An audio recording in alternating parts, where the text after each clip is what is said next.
33M2가 왜 문제인지 아시나요? 국내에서 합법적으로 33M2와 같은 단기 임대업을 하기 어려운 이유가 있습니다. 그런데도 이걸 쉽게 돈 버는 방법이라고 홍보하지만 현실은 다르죠.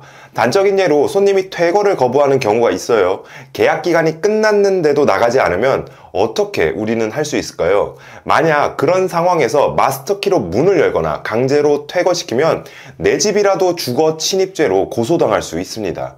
상가 임대차의 경우 영업방해로 신고할 수 있지만 33M2 같은 단기 임대업은 보호받기가 어려워요. 오늘 영상에서는 33M2의 법적 위험성과 현실적인 문제를 파헤치고 왜 하면 안 되는지 확실하게 알려드릴게요. 첫 번째 33M2는 사실상 불법 숙박업이에요. 33M2 호스트들은 부동산 임대업으로 등록하지만 실제로는 숙박업과 다름없는 방식으로 운영하고 있습니다. 그게 왜 문제일까요? 부동산 임대업과 숙박업은 아예 다른 업종이며 적용되는 법도 다릅니다. 숙박업을 하려면 구청 허가를 받고 공중위생관리법을 준수해야 하며 소방시설도 갖춰야 하죠. 하지만 33M2는 이런 절차 없이 운영되기 때문에 불법 숙박업으로 간주될 수 있는 거죠. 그럼 임대업과 숙박업의 차이는 뭘까요? 보건복지부의 공중위생관리법 안내서에 따르면 숙박업과 임대업을 구분하는 핵심 3가지 기준이 있습니다. 하나는 숙박기간이 한 달 이상이면 임대업, 한 달 이내면 숙박업으로 볼 가능성이 높다, 이렇게 표현을 해놨어요. 하지만 이런 의문이 들 수도 있죠. 아닌데 난 한 달 이상 장기 투숙하는 경우도 있는데요? 맞습니다. 그래서 두 번째 기준이 숙박 서비스 용품을 제공하나 아니냐, 이거의 판단 여부도 있어요. 우리가 호텔이나 모텔을 가게 되면 뭐가 있죠?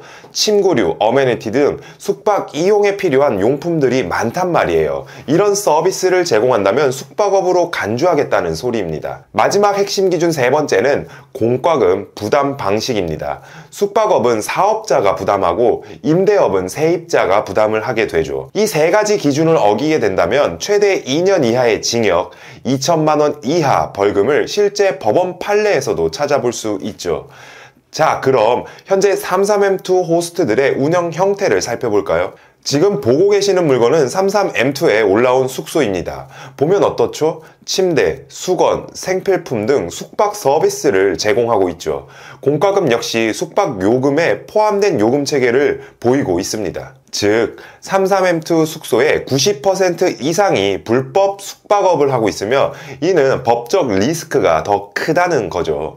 제가 생각할 때 더 큰 문제는 33M2 창업 강의에서도 숙박 운영 형태로 가르친다는 거예요. 강의를 듣고 창업을 이제 막 한 사람들이 이런 불법 요소를 모른 채 숙박업을 하게 되는 거죠. 만약 강사가 이런 불법적인 요소를 알면서도 돈을 받고 가르친다면 저는 모르겠습니다.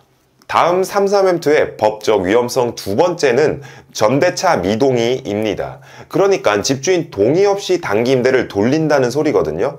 첫 번째 이유야 동의를 받았지만 운영 형태가 불법적인 이유이고, 전대차 미동의는 아예 사기범죄 행위거든요. 안 걸리면 그만이지 생각하실 수 있는데 걸리면 진짜 됩니다.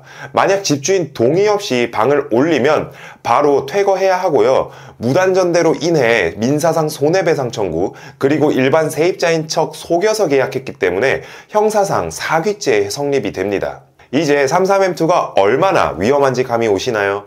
단기 임대로 쉽게 돈을 벌 수 있다고는 하지만 현실은 그렇지가 않아요.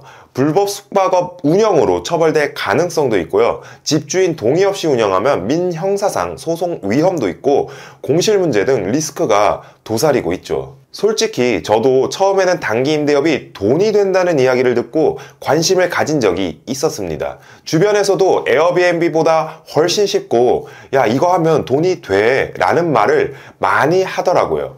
그런데 실제로 운영하는 사람들의 이야기를 들어보고 법적인 부분까지 살펴보니까 절대 쉽지 않다는 걸 알게 되었어요.